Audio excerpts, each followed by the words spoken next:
नमस्कार, मैं हूं सिकता देव। आप देख रहे हैं हमारा भारत, जिसमें हैं वो खबरें जो हैं जरूरी और वो भी जो हैं आपसे जुड़ी।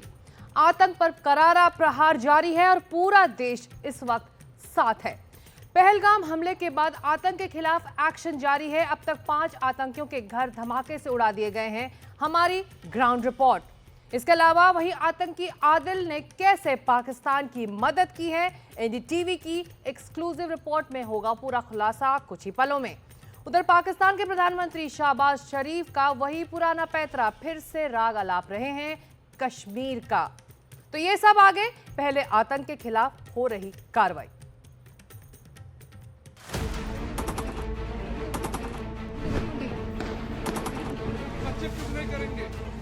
बची खुची जमीन को भी मिट्टी में मिलाने का समय आ गया है।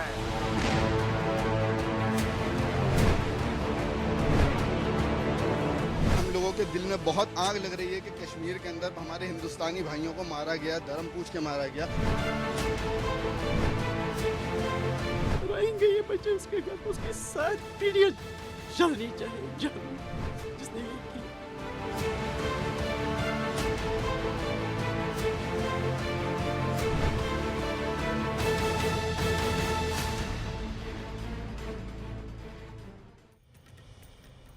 बाईस अप्रैल को आतंकियों ने जम्मू कश्मीर के पहलगाम में हैवानियत की हदें पार कर दी। 26 लोगों को मौत के घाट उतार दिया। इस घटना ने पूरे देश को दर्द दिया है। पूरा देश आतंकियों और उनके आकाओं के खिलाफ खड़ा हो गया है। वहीं आतंकियों के खिलाफ लगातार कार्रवाई भी चल रही है। आतंकियों के ठिकाने बर्बाद किए जा रहे हैं। उनकी धरपकड़ के लिए ऑपरेशन चालू है।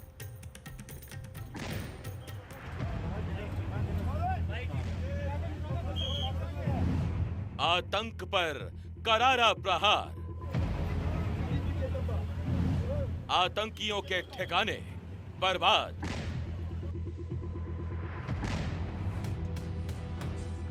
कश्मीर में आतंकियों के खिलाफ एक्शन जारी है। ढूंढ ढूंढ कर आतंकियों के घर जमींदोज किए जा रहे हैं, धमाकों से गिराए जा रहे हैं। एक या दो नहीं, बल्कि पूरे 5 आतंकियों के ठिकाने गिरा दिए गए हैं। शोपियां में शाहिद अहमद कुट्टे, कुलगाम में जाहिद अहमद, पुलवामा में एहसान उल हक, त्राल में आदिल हुसैन ठोकर और अनंतनाग में आतंकी आसिफ शेख के घर पर कार्रवाई हुई। ये आतंकवादी जाकिर अहमद गनई का जो घर है उसका ये मलबा है और सुरक्षा बल के जवान यहाँ पर आए थे उसके सर्च ऑपरेशन के लिए, और उसी दौरान विस्फोटक से इस घर को उड़ा दिया गया है। पूरा घर जो है वो ध्वस्त हो गया है। बीती रात जो 3 आतंकवादियों की यहाँ कार्रवाई हुई उनमें से एक घर ये भी है। शक इस बात का है कि पहलगाम हमले में भी उसका एक्टिव रोल है। पाकिस्तानी आतंकवादियों को लॉजिस्टिक मुहैया कराने में, इसके साथ में जो लोकल सपोर्ट है वो देने में उसका अहम रोल है।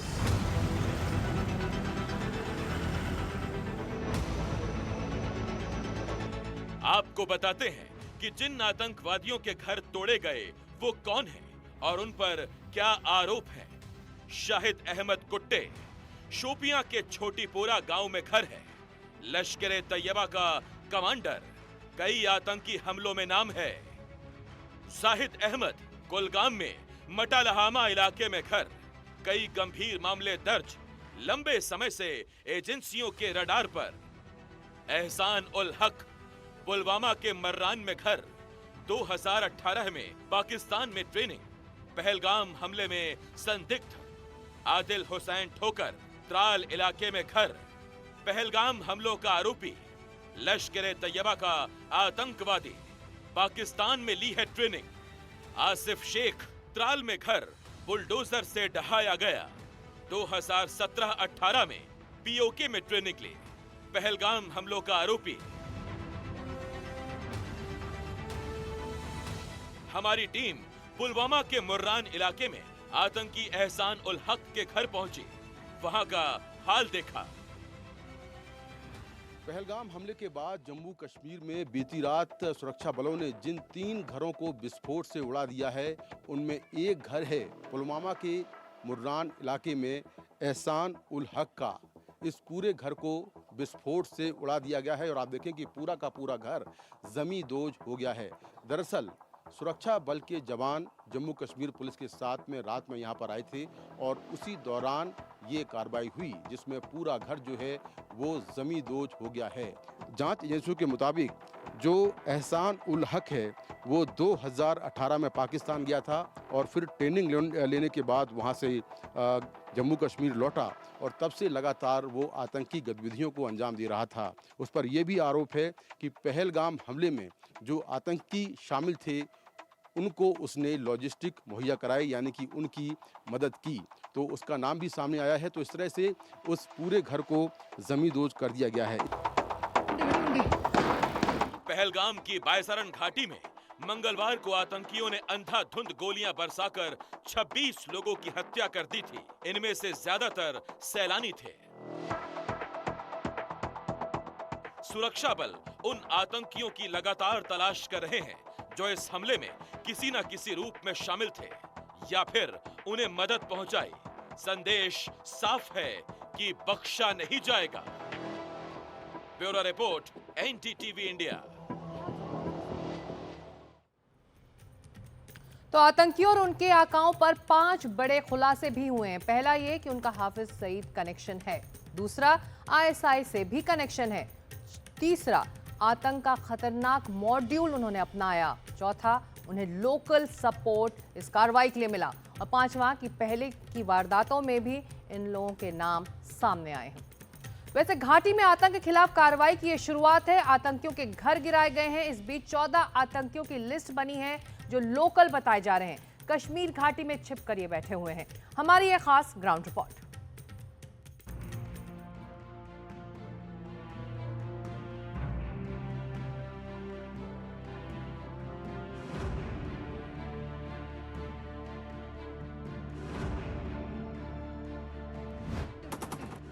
पहलगाम में हुए आतंकी हमले के बाद से पूरे देश में आक्रोश है। सेना के जवान हमले में शामिल आतंकवादियों की तलाश में लगे हुए हैं। इसी बीच कश्मीर घाटी में मौजूद लोकल आतंकियों की एक लिस्ट जारी कर दी गई है। इस लिस्ट में पूरे 14 नाम हैं, जिनके बारे में कहा जा रहा है कि वो रहते तो हिंदुस्तान में हैं, लेकिन नौकरी पाकिस्तान की करते हैं। ये घाटी के लोकल आतंकी हैं। आदिल रहमान देंतू लश्कर तैयबा का सोपोर कमांडर, 2021 से आतंकी गतिविधियों में शामिल। आसिफ अहमद शेख जैश ए मोहम्मद का आतंकी, अवंतीपुरा का जिला कमांडर, 2022 से आतंकी गतिविधियों में शामिल है। एहसान अहमद शेख पुलवामा में एक्टिव, लश्कर तैयबा का आतंकी, 2023 से आतंकी गतिविधियों में शामिल। हारिस नजीर पुलवामा में सक्रिय, लश्कर तैयबा से जुड़ा है।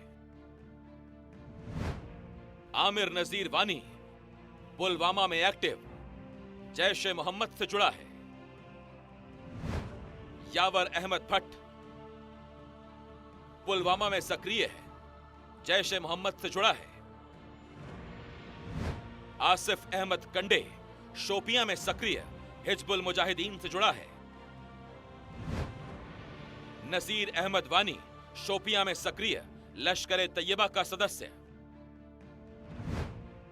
शाहिद अहमद कुटे शोपियां में एक्टिव है, लश्कर और टीआरएफ से जुड़ा है। आमिर अहमद डार 2023 से शोपियां में एक्टिव है, लश्कर तैयबा और टीआरएफ से जुड़ा हुआ है। अदनान सफी डार शोपियां जिले में सक्रिय है, लश्कर तैयबा और टीआरएफ के साथ काम करता है। 2024 में आतंकी संगठन में शामिल हुआ। जुबैर अहमद वानी हिजबुल मुजाहिदीन का सदस्य, अनंतनाग का ऑपरेशनल कमांडर, A+ श्रेणी का एक्टिव आतंकी है। हारून रशीद गनी अनंतनाग में सक्रिय। हिजबुल मुजाहिदीन का आतंकी पीओके में ली थी ट्रेनिंग। जुबैर अहमद गनी कुलगाम में सक्रिय, लश्कर तैयबा से जुड़ा हुआ है। सुरक्षा बल उन लोगों की तलाश कर रहे हैं जो कश्मीर में आतंक फैलाने की साजिश रच रहे हैं। पहलगाम में जो हुआ उसके बाद यह तय है कि आतंकी चाहे जहां छिपे हो वहां से उन्हें ढूंढ ढूंढ कर निकाला जाएगा। Bureau report, NDTV India. इस बीच खबर यह भी आ रही है कि पाकिस्तान की तरफ से एलओसी पर भारतीय सेना की पोस्ट पर फायरिंग की जा रही है। सेना ने जवाबी फायरिंग भी की है। इस बीच राजौरी समेत कई सीमावर्ती इलाकों में लगातार गश्त लगा रहे हैं सुरक्षा बल के जवान। वैसे सुरक्षा बलों के जवान ने 3 आतंकियों के स्केच भी जारी किए हैं। माना जा रहा है कि पहलगाम आतंकी हमले में ये तीनों शामिल थे। इन पर 20-20 लाख रुपए का इनाम भी घोषित किया गया है। इन्हीं 3 आतंकियों में से एक है आदिल हुसैन ठोकर। इसके बारे में कुछ महत्वपूर्ण जानकारियां सामने आ रही हैं, इस रिपोर्ट में देखते हैं।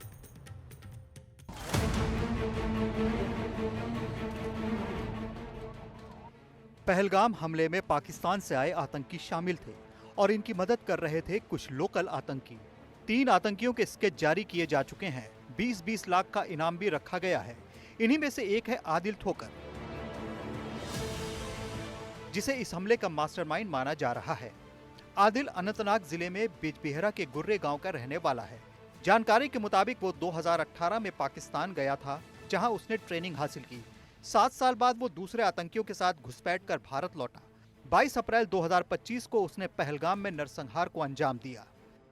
आदिल हुसैन ठोकर के बारे में सुरक्षा एजेंसियों से हमें बहुत ही एक्सक्लूसिव जानकारी मिली है और जानकारी ये है कि 2018 में आदिल हुसैन ठोकर एक वैलिड स्टूडेंट वीज़ा पर पाकिस्तान गया था और वहाँ पर वो आतंकी लश्कर तैयबा के जो आतंकी संगठन है उसके संपर्क में आ गया और वहाँ पर इसने लश्कर तैयबा से आतंकी गतिविधियों की ट्रेनिंग ली और ट्रेनिंग लेने के बाद ये करीब काफ़ी लंबे समय तक वहीं रहा।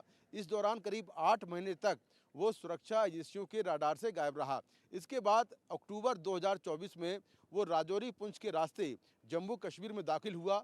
उस वक्त में उसके साथ 3-4 लोगों का ग्रुप और था और ये सभी पाकिस्तानी आतंकवादी थे जिनको वो अपने साथ में लेकर आया था।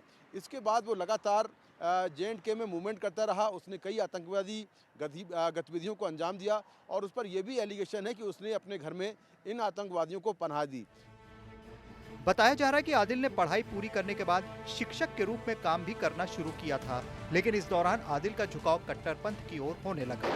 मार्च में जो बैसरन घाटी है उसको बंद कर दिया गया था क्योंकि अमरनाथ यात्रा शुरू होनी थी, लेकिन जब वहाँ पर टूरिस्ट ज़्यादा बढ़ने लगे तो अभी कुछ दिन पहले ही जो बैसरन घाटी का रास्ता है वो खोल दिया गया और वहाँ पर टूरिस्ट जाने लगे। इसके बाद आदिल हुसैन ठोकर को ये जानकारी मिली कि बैसरन घाटी का रास्ता खोल दिया गया है। उसके बाद उसके जो ओवरग्राउंड वर्कर्स हैं उन्होंने वहाँ पर रैकी की और रैकी करने के बाद ये पाया कि हमला करने के लिए ये एक बेहद सुरक्षित स्थान है। इसके बाद आदिल हुसैन ठोकर ने अपने साथियों के साथ मिलकर बैसरन घाटी में हमला किया जिसमें 26 टूरिस्ट मारे गए। सुरक्षा बलों ने आदिल के घर को उड़ा दिया है। फिलहाल उसकी तलाश जारी है। आदिल के पकड़े जाने के बाद कुछ और बड़ी जानकारियां मिल सकती हैं। Bureau report, NDTV India. तो घाटी में आतंकियों की उल्टी गिनती शुरू हो चुकी है। चप्पे चप्पे पर नजर है। मास्टरमाइंड से लेकर मदद करने वालों तक के तार जोड़े जा रहे हैं। वैसे भारत में जो भी आतंकी हमले होते हैं उनके तार पाकिस्तान से जुड़े मिलते हैं। पहलगाम हमले में भी यही सामने आया है, लेकिन हर बार की तरह पाकिस्तान ने इसे मानने से इनकार कर दिया है। उनके प्रधानमंत्री शहबाज शरीफ आतंकवाद की समस्या से निपटने के बजाय एक बार फिर कश्मीर का राग अलाप रहे हैं। हालांकि वो ये भी कहने से नहीं चूक रहे कि वो जांच के लिए भी तैयार है।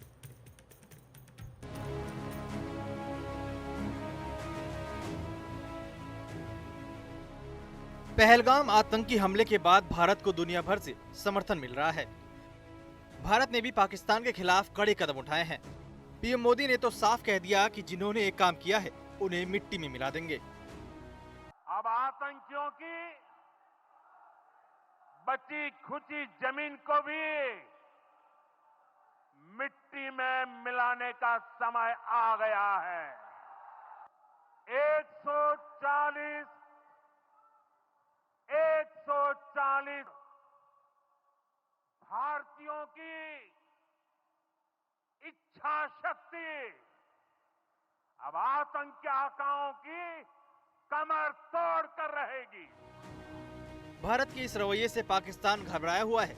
वो कभी धमकी देता है तो कभी जांच में शामिल होने के लिए खुद को तैयार बताता है। Our eastern neighbor continues a pattern of exploitation, leveling baseless allegations and false accusations without credible investigation or verifiable evidence. Now, continuing with its role as a responsible country, Pakistan is open to participate in any neutral, transparent and credible investigation.